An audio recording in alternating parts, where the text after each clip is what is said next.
ప్రజలు ఇంట్లో కూర్చోబెట్టినని చెంపదెబ్బలు కొట్టినట్టు ఇంకా చెంపదెబ్బ కొట్టుకోవాల్సిన అవసరమా?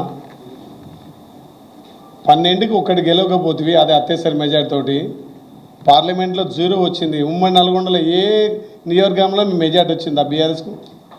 ఇప్పుడు ఏదో మేము పొడుస్తాం చేస్తామంటున్నారు. 12 నియోజకవర్గాల్లో పార్లమెంట్లో ఎక్కడన్నా మెజార్టీ వచ్చిందా?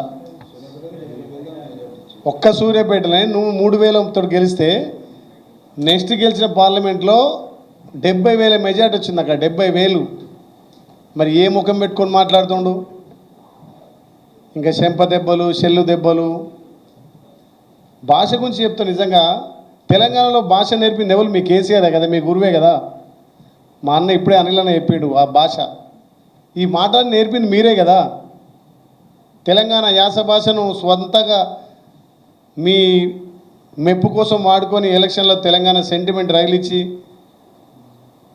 10 ఏళ్ళు కాలం గడిపి ఇంకా మేమే అంటే తెలంగాణ ప్రజలు మిమ్మల్ని ఇంట్లో కూర్చోబెట్టినా మీకు బుద్ధి రాకపోతే ఏదో అత్యవసర మెజార్టీతో గెలిచి అంటే ముఖ్యమంత్రి అంటే నా స్థాయి పెరుగుద్ది అనుకుంటున్నా ఆయన.